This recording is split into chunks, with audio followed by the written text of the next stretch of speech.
రోడ్ల మీద చురుకుచ్చి కడుతాము, మీ ఇళ్ళల్లో మేము వచ్చి దాడి చేస్తాము, ఇదంతా ట్రెండ్ అయిపోయింది. ఇది భారతీయ జనతా పార్టీ. ఇక్కడ ఉన్న కట్టర్ కార్యకర్తలు ఎట్లుంటారంటే అడుగడుగున మా వాళ్ళు ఉంటారు. కాబట్టి మాట్లాడే ముందు ఆచితూచి మాట్లాడాలి. ఎందుకంటే నిలువెత్తు అడుగడుగున ఈరోజు భారతీయ జనతా పార్టీ కార్యకర్తలు ఉంటారు. వాళ్ళు ఎటువంటి పరిణామాలకు పాటుపడినా మాకు ఎటువంటి సంబంధం లేదు. కాబట్టి రానున్న రోజుల్లో మీరు మాట్లాడండి, అభివృద్ధి విషయాల మీద మాట్లాడండి. మీకు ఇంకా ఏదైనా కన్ఫర్మేషన్ కావాలంటే చర్చకు రండి. అంతేగాని చిల్లర ఆరోపణలు చేసి చిల్లర రాజకీయాలు చేయొద్దు.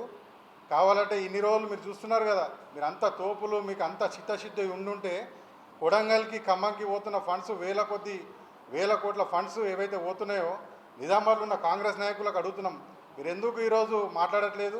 మరి ఈ పీసీసీ నాయకుడు కూడా నిజామాబాద్ జిల్లాకు చెందిన వ్యక్తే కదా, మరి నిజామాబాద్కి ఇప్పటిదాకా ఏం తీసుకొచ్చిండు? ఇప్పటివరకు అసలు ఒక ₹1,00,00,000 ఏదన్నా ఒక దాంట్లో స్పెషల్ ఫండ్ ఏదైనా తీసుకొచ్చిండా? కార్పొరేటర్లకు కానీ కార్పొరేషన్ కానీ ఇప్పటివరకు ఏదైనా ఫండ్ తీసుకొచ్చిండా అని చెప్పేసి ఈ సభాముఖంగా అడుగుతున్నాను. ఇంకోటి ఏంటంటే ఇప్పుడు జరుగుతున్న అభివృద్ధి పథకాలు ఏవైతే ఉన్నాయో ఇది ప్యూర్గా సెంట్రల్ నుంచి వచ్చిన అమృత్ స్కీమ్ ఏవైతే ఉన్నాయో ఆ ఫండ్స్తోనే నిరంతరం అభివృద్ధి జరుగుతుంది. కానీ ఈ రాష్ట్ర ప్రభుత్వం కాంగ్రెస్ పార్టీ ఏదైతే ఉందో ఈ పీసీసీ నాయకుడు కూడా ఇప్పటివరకు ఈ జిల్లాకి 3 ఏళ్ళు అవుతున్నా కానీ ఏం ఫండ్స్ తెచ్చింది లేదు. కేవలం నువ్వు రేవంత్ రెడ్డి ఈ సీఎంకి చెంచాగిరి చేసినందుకే ఈ పదవి వచ్చింది.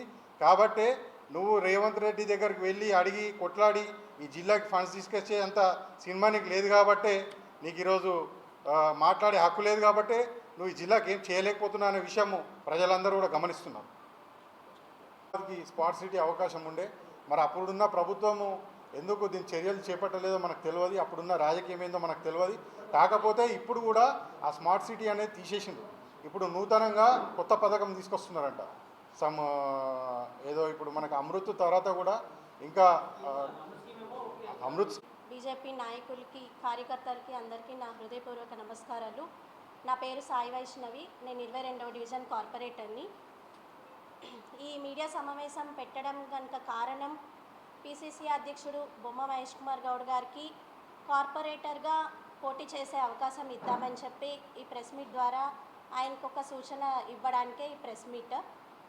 6 నెలల క్రితం జరిగిన మున్సిపల్ ఎలక్షన్స్ ప్రచారంలో ఆయన ఏం చెప్పారు? మేము గనక నిజామాబాద్లో కాంగ్రెస్ మేయర్ గెలిస్తే మేము అభివృద్ధి చేసి చూపిస్తామని చెప్పి హామీ ఇచ్చారు. చేశారా?